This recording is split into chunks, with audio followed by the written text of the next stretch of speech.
Hello Orchid friends, how are you? Welcome back to my channel. If this is your first time watching my video, my channel is all about orchids. From what orchids I have, how I grow them, my thoughts on certain orchid topics, to what orchids in my collection are blooming, etc. So if you want to follow along my orchid hobby adventure, please consider subscribing to my channel and turn on the notification. Today we're going to look at my Phalaenopsis Philadephia. This is a primary hybrid. It's a cross between schilleriana and stuartiana. The reason I love this orchid is because of its foliage, but then also the way that the flower looks. I especially love the dots on the petals and sepals. Without further ado, let's dive right into its progress. So back in 2019, around May, this is after it had finished its bloom, it started to put out new leaves and new roots in active growth, very much so, because at that time the temperature was warm in my environment. And then in October 2019, it also was growing a new leaf, but that leaf was a smaller leaf because I think at that time it just was not the right season for it to grow a leaf because it was getting pretty chilly. And it's about end of January that the flower spike started to take off, and at that time, because it wasn't long enough yet, so I didn't use a stick to stake it up, so I used a twist tie instead to kind of just help it grow upward a little bit. And then once it's long enough and once I think it's thick enough, strong enough, I started to use a clip and a stick to prop it up so that the flower spike will grow more upward. Historically, I've always let this orchid kind of just grow however it wants with its flower spike. But this year, I decided that I want to try something new, so that way it's not just, well, basically growing in a, however way it wants. And it saves room too, because sometimes flower spike can just grow so horizontally that it's reaching to other plants, and I don't always like that. And sometimes you have to move around and things, and so for me, this may be the way to go if you're cramped for space. One of the main attractions for this orchid is because of its foliage, like I said earlier, because both parents, schilleriana and stuartiana, all have markings modeling on their leaves. However, because this is a hybrid, a cross between the two parents, so the marking is also kind of in between schilleriana and stuartiana, which makes sense. But I also noticed that with this orchid, every single leaf's marking is different. It doesn't always have the consistent marking pattern.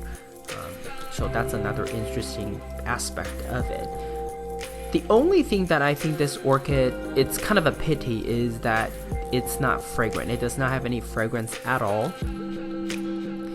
But I think the dots on the flowers, the pattern, and the way the lips look kind of make up for it.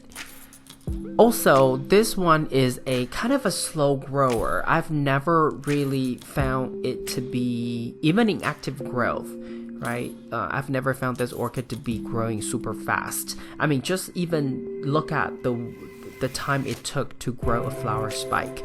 So it was end of December that I started to see the spike emerging. So let's just say, January. And then it took, and then it was early April that I saw the first bloom. So, it's about 3 months. So you kind of have to have that patience, as well as, a environment that you can control, because during winter time, if the temperature or humidity fluctuate too much, or if it's too cold for too long, you may have bud blast issues. So for this one, I really have to make sure I don't disturb it, I don't move around, move it around too much. And the most important part is keep my temperature, the temperature and humidity constant. and not to have that big of a variation throughout its development cycle. This orchid is grown in semi-hydro setup, and it's in a 16-ounce cup. So far, I think it's doing okay. There are some roots which you'll see later in this video that's already growing into the reservoir toward the bottom of the cup. So it's a really good sign. However, I think that the fact that I only give it quarter strength fertilizer probably is not enough. Also, this orchid has never had more than 4 leaves, and I think that has to do with the fact that both parents, schilleriana and stuartiana, also tend to have 3 to 4 leaves on average. It's usually when they about to have the 5th leaf that I start to see the bottom leaf to start get wrinkled and get yellow. So I don't know, it could just be that they never really have that many leaves altogether. So in terms of water amount I provide with this orchid is quarter cup, and every time I only use 25% strength of fertilizer, so it's quarter a cup of water with quarter strength fertilizer each week. At the end of the month though, I do ensure that I soak this orchid really well, because I've noticed that both schilleriana and stuartiana appreciate me flushing out the media with just pure remote osmosis water, soft water, and so I assume that its child would also prefer this, so I always do it, and they seem to do just superb. But one thing I noticed that is across my other orchid, this one in particular, last year it bloomed with 4 or maybe 5, I can't remember, but this year it's definitely fewer than last year. I think my new environment is not providing as big of light exposure as my old apartment. Right now I live in a house on the ground floor, and I used to live on the top floor with huge windows side by side, a 3-panel window side by side, so that I get lots of sunshine directly on these plants.